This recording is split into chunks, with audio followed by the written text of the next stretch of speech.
오늘 우리는 이제 사무엘 상하의 그 말씀을 함께 정리를 하고, 그리고 다음 주부터는 이제 열왕기 상하로 우리들이 넘어가게 됩니다.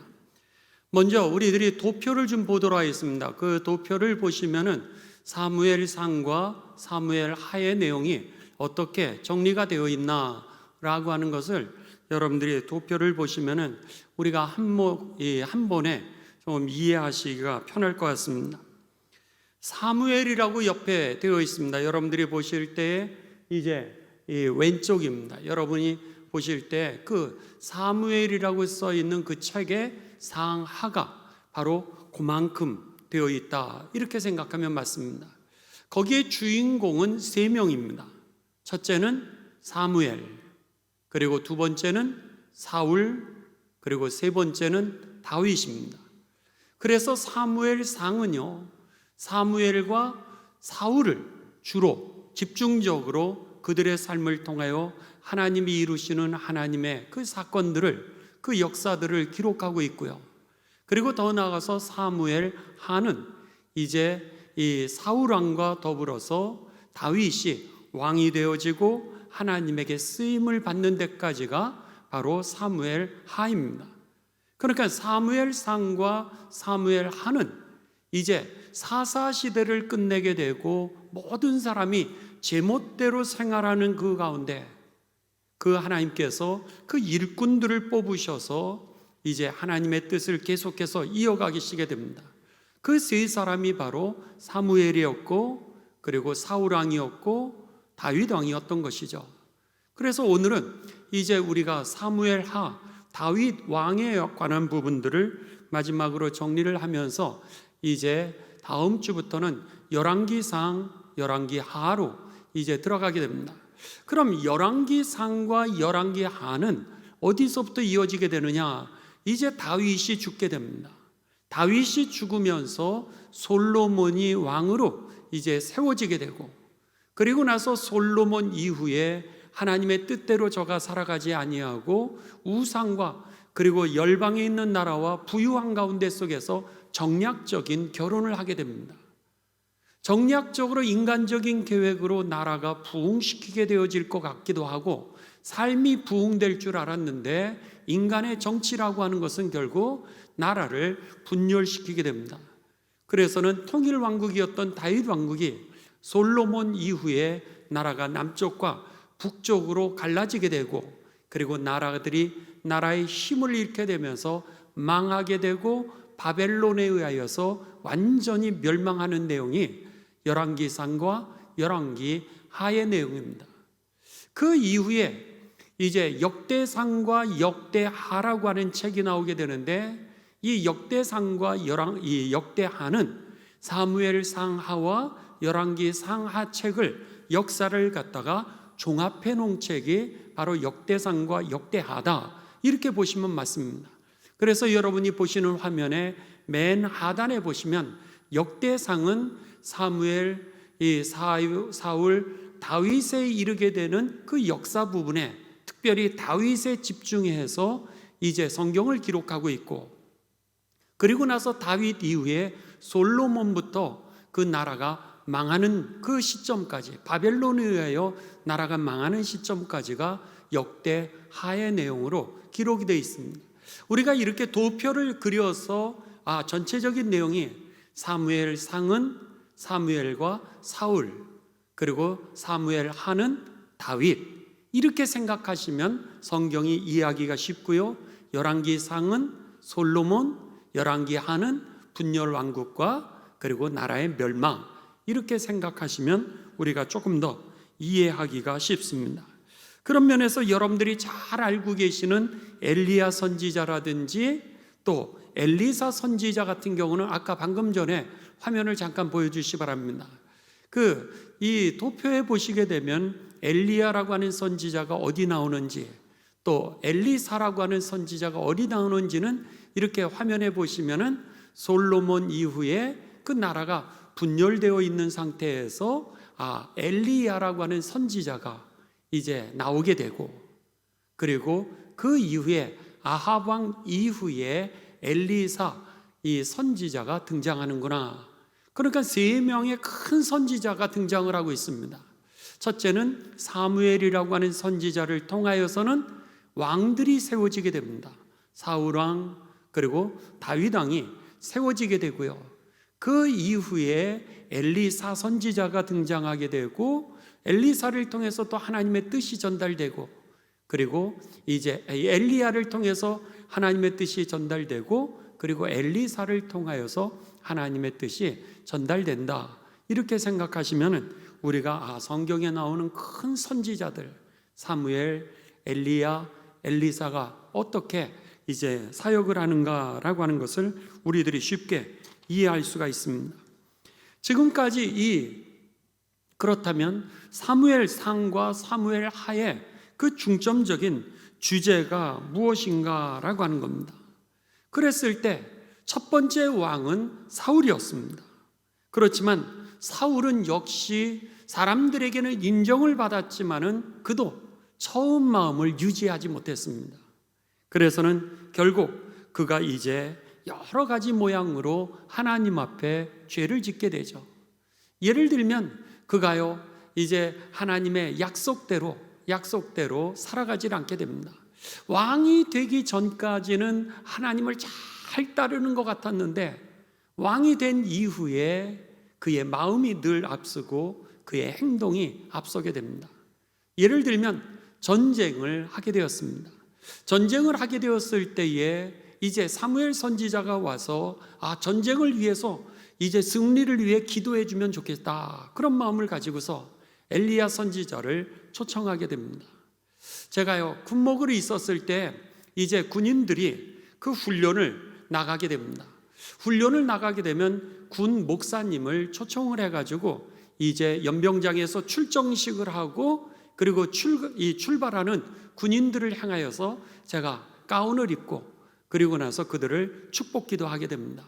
하나님, 사고가 일어나지 아니도록 인도하여 주시옵고 모든 훈련 과정 가운데 우리의 부족한 점이 채워지게 하여 주시옵고 우리가 훈련받은 군사로서 쓸 때에 이 땅에 정의와 평화가 이루어지게 하여 주셔서 대한민국이 안정이 되게 하시고 평화가 이루어지게 하시고 그리고 세계 평화에 기여하는 우리나라 되게 하여 주옵소서. 위에서 이제 안정과 평화와 그리고 정의를 위하여서 제가 출정식 때 군 목회자가 이제 축복 기도를 하게 됩니다. 마찬가지였던 거예요. 사울왕도 이제 전쟁을 하게 될 때에 불안했던 겁니다. 그래서 사무엘 선지자를 불렀는데 선지자가 늦게 오게 되는 거예요. 그러니까 자신이 선지자의 역할까지 자신이 다 하면서 자신이 예배를 하나님 앞에 드리게 됩니다.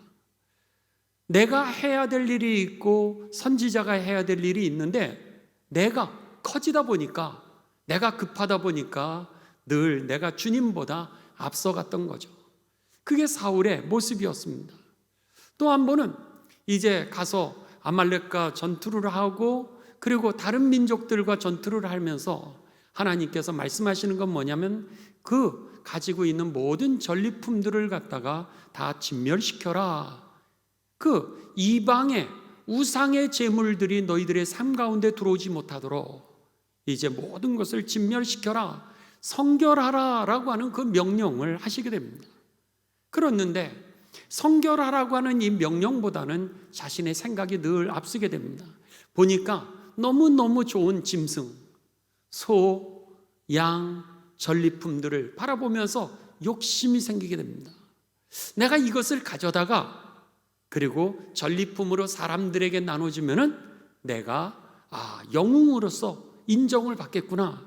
하나님의 약속보다는 하나님의 말씀보다는 나의 명예와 나의 자존심과 그리고 나의 뜻이 늘 앞서게 되었던 거죠. 그렇게 되면서 또다시 하나님의 뜻을 어기게 됩니다. 그렇게 잘생기고 그리고 능력이 있다라 그래서 인정을 받아가지고 왕이 되었던 사울이었지만 이 사울도 역시 모든 사람들을 구원을 시킬 만한 구원자는 될 수 없었다라고 하는 겁니다. 다윗도 마찬가지였습니다. 다윗도 그는 참 하나님 앞에서 인정받는 좋은 그런 일꾼이었습니다. 그렇지만 다윗도 이제 왕이 된 이후에 그의 삶이 실수를 거듭하게 됩니다. 물론 실수 없는 사람은 없습니다. 그러나 그럼에도 불구하고 완전하지는 않았다라고 하는 겁니다. 예를 들면 그에게 첩들이 여러 명이 있는데도 불구하고 또 다른 사람의 그 벌거벗은 모습을 보게 됩니다. 밧세바라고 하는 여인, 자신의 부하의 아내였는데도 불구하고 자신에게 정욕이 일어나게 됩니다. 그렇게 되면서 자신을 가누지 못하게 되고 결국 그 여인을 간음하게 되죠.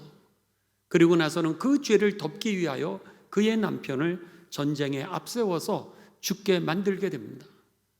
간음을 하고 그리고 이제 살해를 하는 것이 그의 삶의 모습이었다라고 하는 겁니다.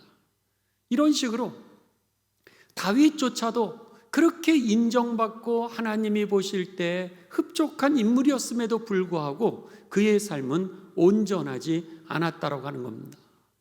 여기에서 우리들은 이 사무엘상과 사무엘하를 통해서 깨닫게 되는 것은 오직 우리의 영원한 왕이 되실 수 있는 분, 이전이나 현재나 미래나 변함없이 우리들을 구원의 길로 이끌 수 있는 분은 사람이 아니라, 환경이 아니라 오직 예수 그리스도 하나님 한 분이심이 저와 여러분에게 깨달아지게 되시기를 주님의 이름으로 축원합니다. 두 번째 메시지는 무엇이냐면, 오늘 그 사울과 다윗, 사무엘, 그들도 부족한 인간이었습니다. 우리들과 똑같은 성정을 가진 사람들이었다라고 하는 겁니다. 그들이 이제 온전한 삶을 살지는 못했지만 그럼에도 불구하고 하나님은 하나님의 일꾼들을 세우셔서 하나님의 구원의 역사를 이어가신다라고 하는 사실입니다. 우리들은 온전하지는 않습니다. 우리들도 병에 걸리기도 하고, 우리도 쌈도 하고요, 때로는 우리도 이혼도 하기도 하고, 때로는 우리가 이제 직장에서 여러 가지 문제를 일으키기도 하고, 학교에서 문제를 일으킬 수 있는 그런 존재입니다. 우리도 실망할 수 있고요, 우리도 좌절할 수 있고, 우리도 절망하는 존재입니다. 그런데 그럼에도 불구하고 오늘 나를 바라보지 아니하고 십자가를 바라보면서, 주님을 바라보면서 어떻게 해서든지 거룩하게 살라고 하는 노력, 말씀대로는 한 번도 내가 살아보려고 하는 그 열심, 그리고 하나님의 뜻에 어떻게 해서든지 나 자신을 한번 세워보려고 하는 그 우리들의 열정을 하나님은 절대로 멸시치 않으신다라고 하는 사실입니다. 그래서는 비록 부족했던 사울이었고 부족했던 다윗이었지만 하나님을 사모하는 그들을 통하여서 하나님은 하나님의 뜻을 이 땅 가운데 이어가셨다라고 하는 것이죠. 그런 면에서 저와 여러분이 오늘 하나님의 일꾼으로 오늘도 쓰임받는, 그래서 하나님의 구원의 역사를 이어가게 되시기를 주님의 이름으로 축원합니다. 그렇다면 그 하나님의 일꾼으로 쓰임받았었던 그들의 하나님을 향한 열심이 도대체 무엇이었냐라고 하는 겁니다. 그랬을 때 첫 번째는 그들은 하나님을 존중히 여기려고 애를 썼다라고 하는 겁니다. 하나님을 리스펙트 하려고 어떻게 해서든지 내 삶의 영역에 내가 무너지는 적도 있었고 쓰러지는 적도 있었지만 그럼에도 불구하고 오늘 어떻게 해서든지 하나님을 존중히 여기려고 하는 그런 열정이 그들에게 있었다라고 하는 겁니다. 그리고 그들은 하나님의 뜻을 어떻게 해서든지 그들이 이루어 보려고 하는 그런 애씀도 그들에게 있었다라고 하는 겁니다. 포기하지 않았다라고 하는 겁니다. 주저하지 않았다라고 하는 겁니다. 그들이 실수했을 때, 그들에 대해서, 죄에 대해서 지적했을 때 그들이 여러분 회개하고 돌아왔다는 거예요. 이것이 중요합니다. 우리들의 모습이 다른 사람을 구원할 수 있는 능력은 없다 할지라도 그럼에도 불구하고 매 순간 거룩하려고 그러고 또 실패하고 또 넘어지기도 하지만 다시 예수님의 이름으로 일어나려고 그랬을 때 그 사람을 통하여서 오늘 하나님은 하나님의 역사를 이어갔음을 기억하시면서 저와 여러분이 그러한 삶이 되시기를 주님의 이름으로 축원합니다. 그래서 세 번째 이 사무엘상과 사무엘 하의 메시지는 뭐냐면 여호와 하나님을 따르는 데서 돌아서지 말라는 거예요. 무슨 일이 있어도 우리들의 환경 때문에 시험 받아가지고 하나님에게서 돌아서지 말라고 하는 겁니다. 나의 욕심 때문에 무너질 때도 있고, 나의 정욕 때문에 무너질 때도 있고, 나의 교만 때문에 무너질 때도 있는데, 그럼에도 불구하고 오늘 그 무너졌을 때 하나님에게서 돌아서지 말라고 하는 겁니다. 그래서는 오직 너희의 마음을 다하여 여호와를 섬기라는 거예요. 그랬을 때 하나님께서는 그들을 이제 영적인 슬럼프에서 구원하실 뿐만 아니라 하나님의 나라를 위하여 그들을 사용하셨다라고 하는 겁니다. 그래서 사무엘상 16장 7절에 보면 하나님은 사무엘을 통하여서 이렇게 말씀하시죠. 내가 보는 것은 사람과 같지 아니하니 사람은 외모를 보거니와 나 여호와는 중심을 보느니라. 아멘이시죠? 우리의 중심을 보시는 그 하나님 앞에서 모든 상황과 조건 속에 그럼에도 불구하고 하나님에게서 마음을 돌리지 않는 저와 여러분이 되시기를 주님의 이름으로 축원합니다. 오늘 이제 네 번째 이 사무엘상과 사무엘 하의 메시지는 하나님의 언약이라고 하는 겁니다. 하나님의 언약이라고 하는 사상은 창세기로부터 시작해서 요한계시록에까지 맥을 관통하고 있는 아주 중요한 그런 메시지입니다. 성경에서 두 가지의 가장 큰 핵심적인 그 창세기로부터 요한계시록에 이르기까지 관통하는 주제가 있다라고 그랬을 때 두 개를 선택하라 이렇게 얘기하면 첫 번째는 하나님의 나라입니다. 인간이 죄를 짐으로 인하여서 이제 이 에덴 동산 하나님의 나라를 잃어버리게 되죠. 이게 창세기의 내용입니다. 그런데 구원받은 백성들이 하나님 나라에 들어가게 되면서 요한계시록 21장 마지막 장에 보면 어떻게 돼요? 하나님의 나라를 회복하게 되는 것이죠. 그리고 그 중간에 예수 그리스도가 있는 겁니다. 인간의 타락과 그리고 하나님 나라의 회복, 하나님 나라의 잃어버림과 하나님 나라의 회복과 구원의 문제에 딱 중간에 누가 있냐면 예수 그리스도를 통하여서 죄의 문제는 해결되고 잃어버린 하나님의 나라는 회복된다라고 하는 것이 이 성경 창세기부터 요한계시록까지의 전체에 흐르는 주제입니다. 또 하나가 있습니다. 또 하나는 뭐냐면 언약 신학입니다. 언약 신앙이라 그럴 수 있겠죠. 언약이다, 계약이다 그랬을 땐 여러분 이렇게 우리가 계약은 문서에다가 하지 않습니까? 그런데 왜 언약이라 그랬을까? 그것은 하나님께서 우리에게 말씀으로 계약을 하신 것이기 때문에 그것을 갖다가 언약이다 이렇게 부르는 겁니다. 그런 면에 있어서 이제 두 번째 창세기로부터 요한계시록의 맥으로 흘러가는 가장 중요한 주제 중에 하나는 언약, 신앙이라고 하는 겁니다.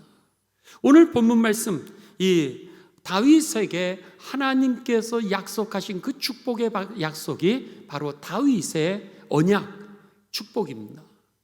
그러므로 인하여서 이 다윗에게 허락하여 주셨던 하나님의 그 약속, 사무엘하 7장 16절입니다. 한번 여러분 우리 다 같이 보시죠. 오늘 읽었던 말씀을 이제 보시도록 하겠습니다. 여러분이 성경을 보시면은 8절에 7장 8절에 뭐라고 이제 말씀을 하시냐면 그러므로 이제 내 종 다윗에게 이렇게 말하라. 그러면서 다윗에게 하나님의 언약, 말씀으로 약속하시는 약속을 전하라 라고 이렇게 말씀하시면서 16절입니다. 16절에 다윗에게 하나님이 주시는 약속은 뭐냐면 네 집과 네 나라가 내 앞에서 영원히 보존되고 네 왕위가 영원히 견고하리라. 그에 대해서 하나님이 언약을 하시는데 뭐라 그랬어요? 네 집과 네 나라가 내 앞에서 영원히, 여러분 다윗은 영원히 살 수 없는 육적인 존재입니다. 인생이 살아야 70, 강건해야 80이라 그랬습니다. 오늘 우리들의 나라는 영원할 수 없습니다. 우리의 부도 3대를 가기 어렵다라 그랬습니다. 세상의 부가 3대 가기 어려운데 지금 여기에 보면은 오늘 내 집과 내 나라가 내 앞에서 영원히 보존되리라. 내 왕위가 영원히 견고하리라. 이렇게 말씀하십니다. 여기에 영원히 내 집과 나라, 왕위가 견고하게 어떻게 될 수 있죠? 이 다윗을 통하여 메시아 예수 그리스도가 탄생하게 되는 겁니다. 그러면서 예수 그리스도를 통하여 다윗에게 허락하여 주셨던 그 하나님의 나라, 그리고 그의 왕권이 영원히 이어가게 되었던 것이죠. 그러기에 이 다윗의 언약이 바로 이 가장 유명한 본문이 오늘 사무엘하 7장 16절의 말씀입니다. 이것을 갖다가 이제 역대기에서도 동일하게 그것을 말씀하는데 그 말씀을 다시 반복하게 됩니다. 역대상 17장으로 합니다. 여러분 한번 역대상을 찾아보시기 바랍니다. 사무엘하, 열왕기상, 열왕기하, 그 다음에 역대상입니다. 자, 역대상 17장으로 갑니다.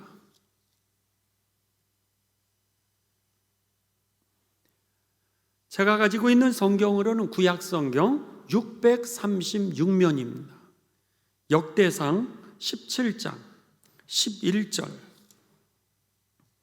구약성경 636면입니다. 잘 안 보이시는 분들은 화면에 함께 보시면 되겠습니다. 자, 먼저 11절 다윗의 언약입니다. 시작. 내 생명의 연한이 차서 내가 조상들에게로 돌아가면 내가 내 뒤에 내 씨 곧 내 아들 중 하나를 세우고 그 나라를 견고하게 하리니. 여기에서 아주 구체적이죠. 다윗에게 말씀하셨을 때 이 사무엘 하에서는 뭐라 그랬어요? 내 가정, 내 나라, 내 왕위가 영원하리라. 그렇게만 말씀을 하셨던 그 말씀을 구체적으로 역대상 17장 11절에 보면 내 생명의 연한이 차서 내가 죽는다 할지라도 아주 설명해서 풀어주고 있습니다. 내가 조상들에게로 돌아가면 내가 너의 뒤에 너의 씨 곧 네 아들 중 하나를 세우고, 누구죠? 메시아를 얘기하는 겁니다. 메시아를 세워서 그의 나라를 견고하게 하리니. 그리고 나서 14절로 갑니다. 역대상 17장 14절. 그리고 나서 뭐라 그러세요? 내가 영원히 그의 집과 내 나라에 세우리니 그의 왕위가 영원히 뭐하리라? 견고하리라. 여기 구약에 나와 있는 대로 다윗에게 하신 하나님의 언약이 예수 그리스도를 통하여서 완성되게 되고, 그리고 더 나아가서 그 완성의 축복이 오늘 우리에게 주어진 것이죠. 그러기에 여러분, 이 하나님의 약속을 붙드는 자마다 절대로 하나님께서 준비하신 상을 잃지 않게 될 것입니다. 그러기에 히브리서 기자는 우리들에게 히브리서 10장 35절 36절에 보면 여러분의 믿음을 단단하게 하십시오. 인내를 통하여서 여러분들이 믿음을 단단히 하되 특별히 하나님의 약속에 그 말씀을 붙드십시오. 그랬을 때 결탄코 상을 잃지 않게 될 것입니다. 이렇게 선언하고 있는 겁니다. 오늘 이것이 바로 사무엘상 하에 나와 있는 아주 중요한 그 다윗의 언약입니다. 성경에는요 4개의 큰 언약이 나와 있습니다. 4개의 큰 언약이 나와 있는데 그게 바로 창세기부터 시작해서 우리들에게 나와 있습니다. 첫 번째는 노아의 언약입니다. 창세기 9장으로 갑니다. 이 4개의 큰 언약들을 우리들이 한번 보시도록 하겠습니다. 창세기 9장 8절부터 13절입니다. 창세기 9장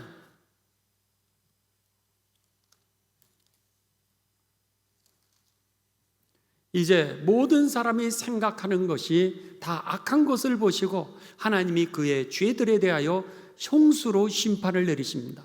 홍수로 심판을 내렸을 때 9장 18절부터 13절입니다. 제가 여러분 먼저 8절을 읽고 여러분들이 9절을 읽고 우리 맨 마지막 절 13절은 같이 봉독합니다. 교독하십니다. 제가 먼저 봉독합니다. 하나님이 노아와 그와 함께한 아들들에게 말씀하여 이르시되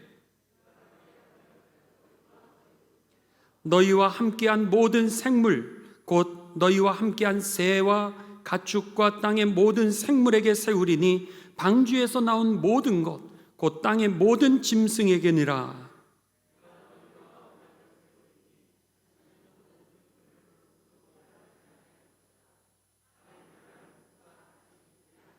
하나님이 이르시되 내가 나와 너희와 및 너희와 함께하는 모든 생물 사이에 대대로 영원히 세우는 언약의 증거는 이것이니라.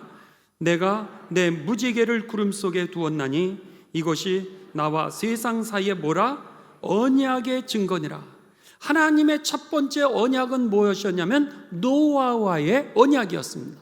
노아와의 언약이었을 때 오늘 단순하게 노아만 하고의 약속이 아니라 모든 날아다니는 새와 들짐승들과 그리고 모든 만물들과 함께 하나님이 약속하신 것은 무엇이냐면 다시는 홍수로 세상을 망하게 하지 아니하리라 라고 하는 하나님의 구원의 약속입니다. 다시는 망하게 하지 아니하리라 라고 하는 이 구원의 약속으로 하나님이 주신 증표는 뭐였어요? 하나님이 주신 증표는 무지개였습니다. 맞습니다. 이것이 바로 첫 번째, 이제 죄에 대해서 심판 가운데 있는 모든 생물들, 모든 만물들, 모든 인간들에게 주시는 하나님의 첫 번째 약속이었습니다. 두 번째는 아브라함의 언약입니다. 창세기 17장으로 갑니다. 창세기 17장 2절입니다. 2절, 우리 7절, 10절을 볼 겁니다. 먼저 2절. 여기 보시면 내가 내 언약을, 그래서 두 번째 언약이 나와 있습니다. 내 언약을 나와 너 사이에 두어 너를 크게 번성하게 하리라. 하나님의 두 번째 그 언약은 뭐죠? 그것은 바로 여러분 우리를 땅에서 번성케 하실 것이라고 하는 약속입니다. 그러므로 인하여서 아브라함의 가문이 어떻게 돼요? 애굽으로 내려갔던 가족들이 70명밖에 되지 않았습니다. 근데 430년 동안 그들이 240만으로 땅에서 번성하게 되죠. 아브라함이 가는 곳마다 번성하고요, 이삭이 땅을 매면은 100배의 열매를 얻었다라 그랬습니다. 오늘 성경 말씀 사무엘하 8장에 보게 되면은 8장에 다윗이 받은 복이 무슨 복이에요? 이기는 복이었더라 그랬습니다. 그가 가는 곳마다 이겼다라 그랬습니다. 하나님의 두 번째, 하나님의 백성들에게 주시는 언약은 무엇이냐면 그들이 번성케 되리라. 번성케 되는 삶이 되시기를 주님의 이름으로 축원합니다. 우리들을 통하여서 하나님의 뜻을, 하나님의 나라가 번성케 되도록 하나님이 약속하셨다라고 하는 거예요. 그렇기 때문에 거친 세상에서 살면서도 불구하고 하나님은 하나님의 일꾼들을 세우셔서 하나님의 뜻을 성취해 가시고 구원을 이루시고 저들이 복되게 만드셨던 것이죠. 그래서요, 아브라함에게 약속하셨던 게 뭐예요? 내가 너로 하여금 복의 근원이 되게 하리라. 그리고 너희의 자손들을 통하여 수없이 많은 민족들이 복의 복을 얻게 되리라 라고 말씀하셨던 것이 바로 두 번째 이 아브라함의 언약이었던 겁니다. 세 번째 언약은 모세의 언약입니다. 출애굽기로 갑니다. 출애굽기 19장 4절에서 6절입니다. 창세기 다음에 출애굽기가 있습니다. 19장 4절에서 6절입니다. 제가 먼저 읽고 여러분들이 5절 읽으시고 6절은 우리 함께 봉독하십니다. 제가 가지고 있는 성경 구약으로는 110면입니다. 4절 제가 먼저 봉독합니다. 내가 애굽 사람에게 어떻게 행하였음과 내가 어떻게 독수리 날개로 너희를 업어 내게로 인도하였음을 너희가 보았느니라.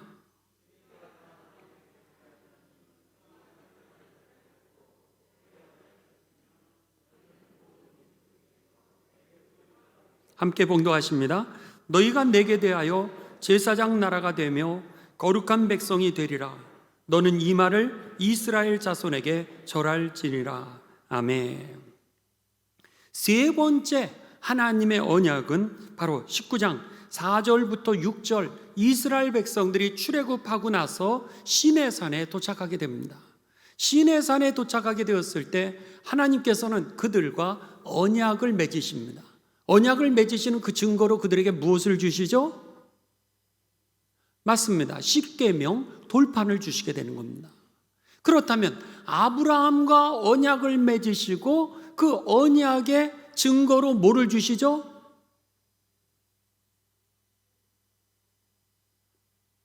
들리기도 하는데 크게 할례, 맞습니다. 할례를.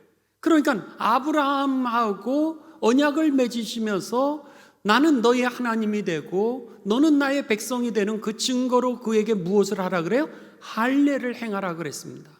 할례를 우리가 다른 이야기로 하면 현대 용어로 세례라 그럴 수 있습니다. 그러니까 교회를 다니면서 왜 우리가 세례를 받아요?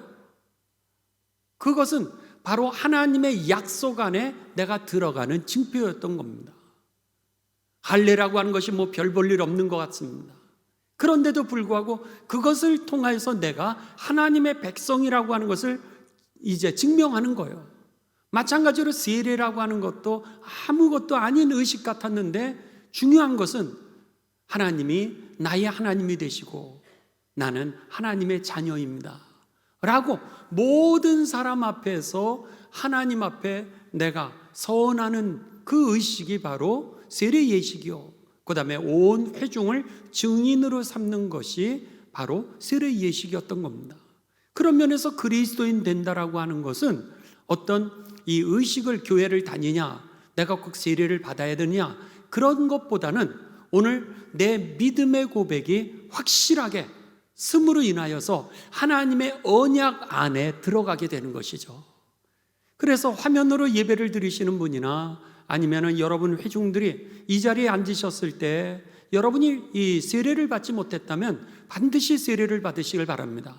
그 이유는 하나님의 언약 안에 들어가는 것이기 때문에, 만일 여러분들이 세례를 받으셨다면 이미 하나님의 언약이 저와 여러분과 모든 삶의 결론으로 이미 주어졌다라고 하는 사실, 보장되었다라고 하는 사실을 믿으시기를 주님의 이름으로 축원합니다.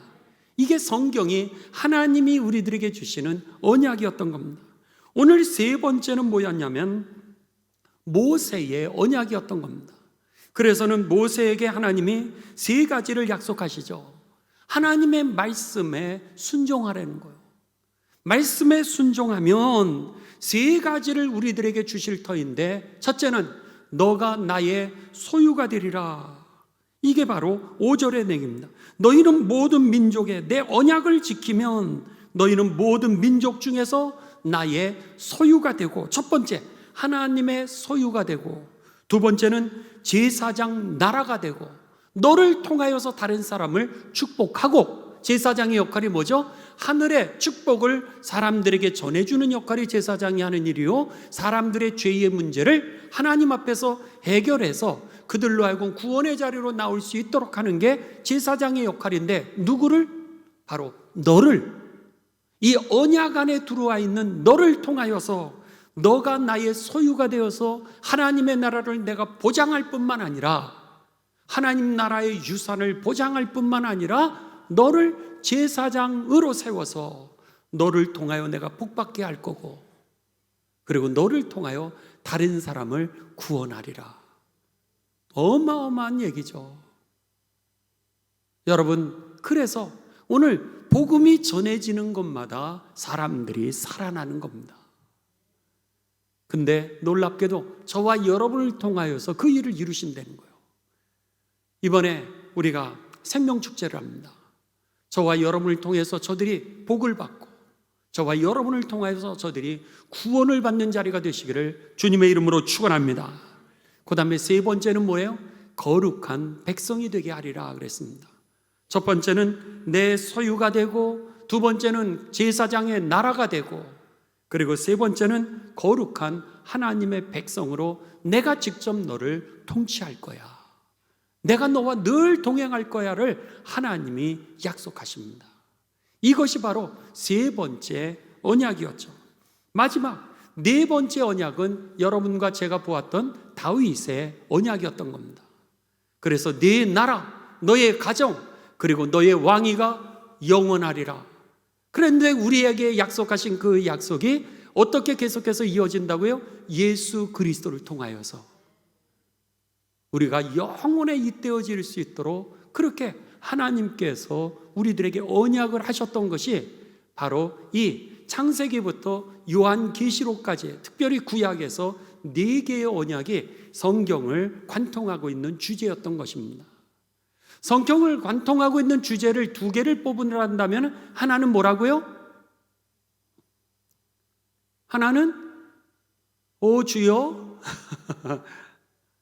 2개의 주제를 뽑는다면 첫 번째는 하나님 나라, 맞습니다. 하나님 나라. 두 번째 주제는 뭐라고요? 언약신앙. 이 두 가지가 이 성경을 관통하고 있는 큰 주제인데, 오늘 이 사무엘상 하에 그 네 번째 메시지는 뭐였어요? 하나님께서 다윗에게 약속하신 언약이었다라고 하는 겁니다. 다윗에게 약속하셨다면 여러분, 우리들과도 하나님이 약속하시는 겁니다. 우리의 가정, 우리의 나라, 우리의 왕권, 이것은 하나님 안에서 영원히 천국으로 잇대어지게 하시는 하나님이 보장하신 축복임을 여러분 기억하시면서, 중요한 것은요, 여러분 오늘 하나님의 언약 안에 들어가시기를 주님의 이름으로 축원합니다. 그래서 내가 말씀에 순종하면, 언약 안에 들어가는 게 뭐예요? 말씀에 순종하며, 오늘 내가 너와 오늘 첫 번째 언약은 뭐였어요? 창세기의 맨 처음에 노아의 언약, 그렇죠? 노아의 언약, 망하게 하지 않을 거야. 두 번째 무슨 언약? 아브라함의 언약, 내가 너로 복의 근원이 되게 할 거야. 세 번째 언약 뭐예요? 모세의 언약, 내가 너로 하여금 내 백성이 되고 제사장이 되게 하고, 그리고 거룩한 백성이 되게 할 거야. 내가 늘 너와 동행할 거야. 네 번째는 뭐라고요? 다윗의 언약, 네 나라 영원할 거야. 그 축복이 오늘 저와 여러분의 축복이 되시기를 주님의 이름으로 축원합니다.